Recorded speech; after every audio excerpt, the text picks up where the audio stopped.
I'm Sashi Floor, journalist, Hollywood truth teller, and your voice of reason in a town built on delusion. In a stunning escalation of her already chaotic legal crusade, Blake Lively's latest amended complaint has descended into what can only be described as an embarrassing stretch of logic and desperation. After months of discovery and countless failed attempts to tie public relations executive Jed Wallace to jurisdiction in New York, Lively's best argument now is that Wallace must have known she lived in New York because, wait for it, he could see it on her Instagram. That's right. She's claiming that his passive observation of her public social media posts, which often featured glimpses of her and Ryan Reynolds' rustic New York apartment, is somehow proof that the state has jurisdiction over him. By this logic, anyone in the world who looks at her feed could be dragged into a New York courtroom. Lively goes even further, alleging that Wallace's continued contact with Wayfair and others, plus his supposed knowledge that certain New York-based individuals were connected to her disputes, is enough to place him squarely in the middle of her conspiracy theory. But after 8 months of searching, she still can't point to a single direct act Wallace took that caused her harm. Worse yet, she's recycling claims the judge already rejected, dragging in irrelevant pre-Wallace events, and leaning on flimsy narratives the court has previously dismissed outright. The implications of her theory are chilling.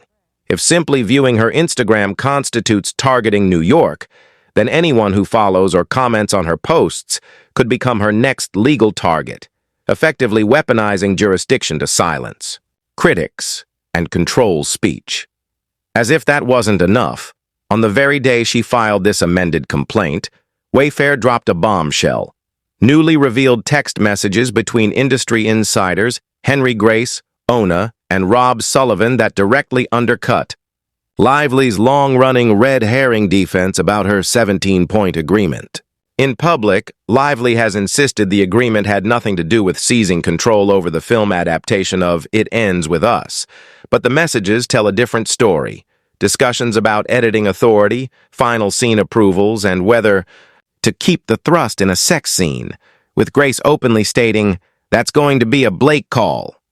These texts make it clear Lively leveraged claims of feeling unsafe to renegotiate her nudity rider and gain control over content decisions, including for characters that weren't even based on her.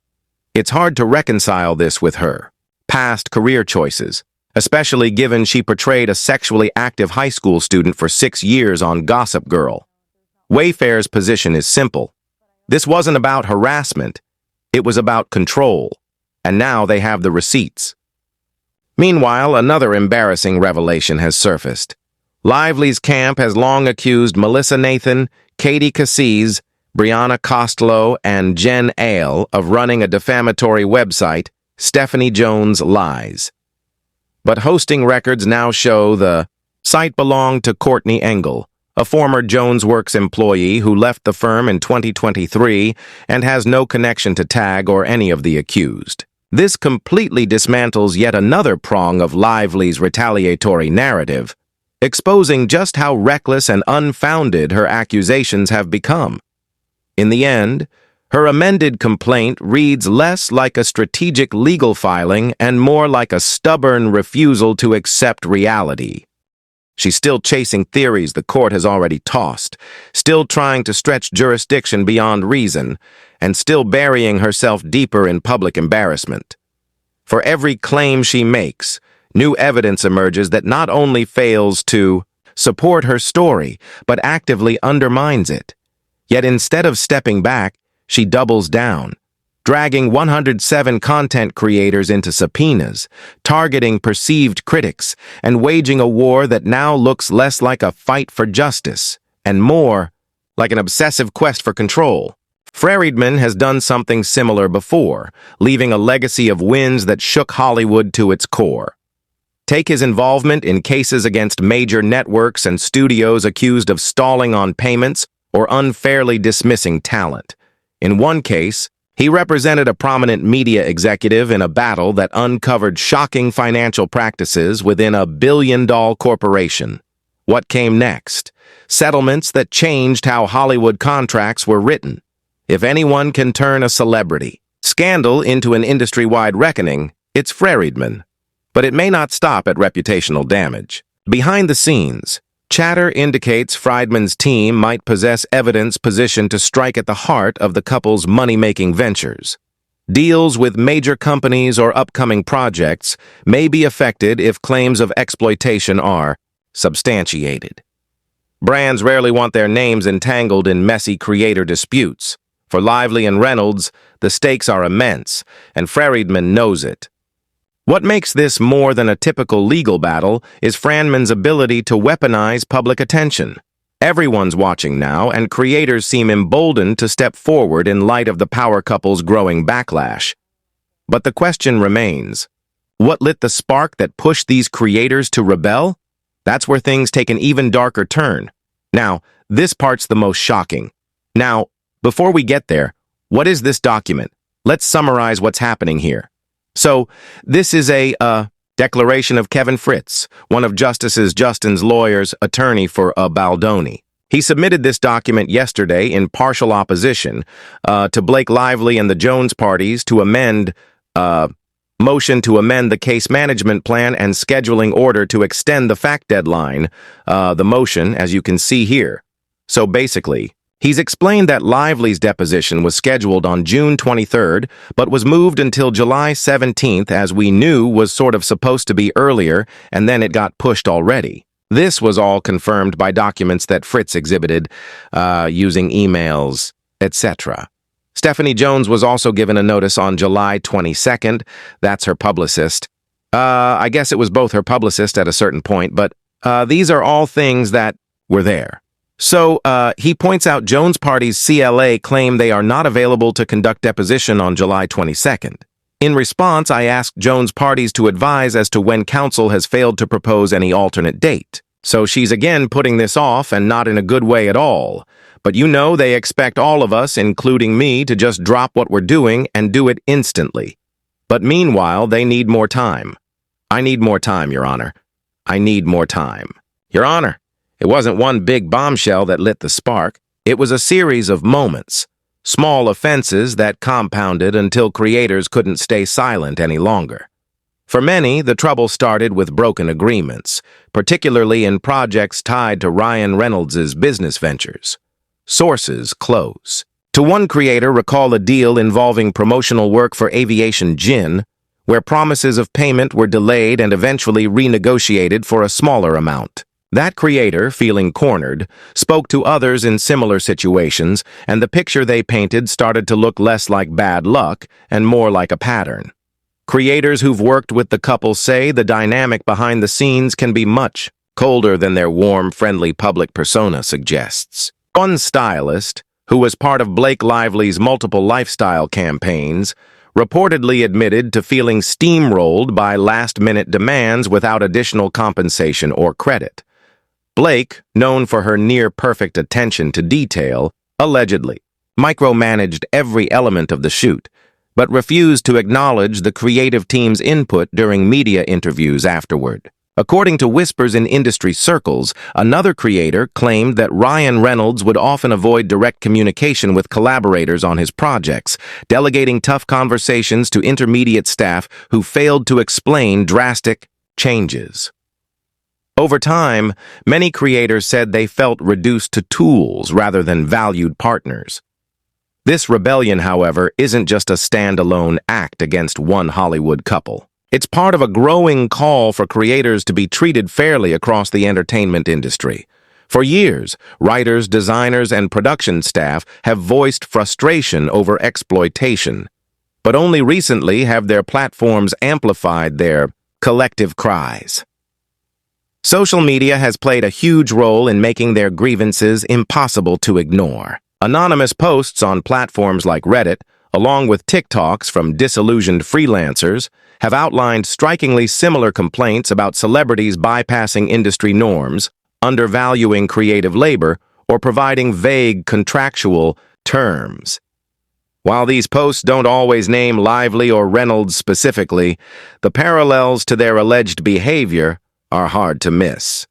One telling moment came when a group chat involving multiple creators surfaced, discussing their experiences, with high-profile clients including Lively and Reynolds. A screenshot of the chat described an instance where a photographer's work was used in a campaign without the agreed-upon permissions, leaving them scrambling for legal recourse.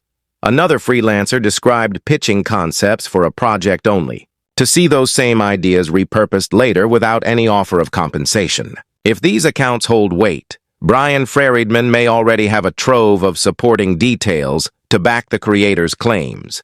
Insiders suggest his team has its hands on contracts that were breached and even email exchanges that could serve as damaging proof. One unconfirmed rumor hints at a document outlining specific deliverables promised to a creator that were blatantly ignored in the final stages of a project. This isn't just about bruised egos or one-off disputes anymore. The rebellion against Lively and Reynolds is shaping up as a warning shot to the entire industry. The suits and claims aren't just calling these two stars into question, they're igniting bigger conversations about what creators are owed and who's been taking advantage. With Freedman's legal machine revving up, there's no telling where this could lead. If there's one thing the industry will be watching, it's just how deep this movement goes. Miss Lively's counsel alleges that they're in the middle of noticing and scheduling another third party for deposition. In other words, rather than scheduling the depositions, here we go. In other scheduling depositions of Wayfair counsel, is busy allegedly subpoenaing various non-party content creators. And then if you click on over there, indeed more celebrities caught in the fire. Me? I'm a celebrity. Yeah. Perez, Candace, myself, YouTuber Senor, her attorneys are claiming that they worked with the 300 influencers in a smear campaign.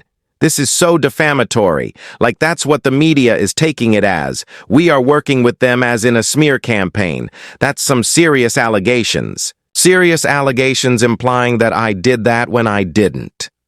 Anyway, I digress. We will get there in a second. But now I'm actually mentioned in this from his own team, Justin's team, to notice that, yeah, they are doing this. Rather than actually get to the real subpoenas, they're still out there trying to find evidence, which doesn't exist clearly. I know it doesn't exist with me, doesn't exist with them. This period, especially in question, I don't know what they're thinking. There was no retaliation, it seems. Just because there was a text saying we can bury anyone doesn't prove they did. The internet reacts the way they do. That's what's so frustrating. Why I've been so passionate about this. We reacted to Blake's own words, not to Justin Baldwin's PR campaign. It's offensive how dumb she thinks we all are. All people who reacted genuinely to what Blake did that summer. We're all part of a retaliation smear campaign. Give me a break. This isn't just another case of celebrity legal drama. It's a battle that could completely upend Hollywood's relationship with creators. For Blake Lively and Ryan Reynolds, everything they've built could be on the line. Their reputation as Hollywood's golden couple isn't just personal, it's business. Both stars rely on their charm and wholesomeness to push their brands. Blake's budding ventures in lifestyle and fashion depend on her relatable but polished image, while Ryan's reputation as a savvy entrepreneur fuels his marketing campaigns and business partnerships. If Freedman's claims stick, the fallout could seriously tarnish this carefully managed public persona. The couple has plenty of major projects in the pipeline, but those could be at risk if this case gains traction. Blake is poised to appear in critically anticipated films, while Ryan continues to helm massive roles in Hollywood blockbusters. On top of that, Ryan's brand partnerships from aviation gin to major marketing collaborations depend heavily on his status as the likable guy next door with impeccable comedic timing. But brands are sensitive to controversy. When a celebrity faces allegations like the ones Freedman is pursuing, companies often pull back, pausing campaigns or even severing ties outright. The question is, how much damage could this do to their future work? And it's not just about them.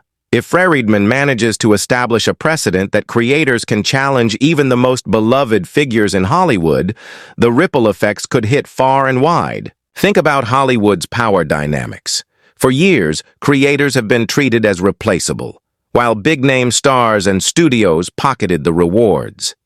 If Freedman's push empowers creators, writers, designers, producers to step forward and demand what they're owed, it could create a shift that unsettles the old guard. Thanks for watching. Subscribe my channel.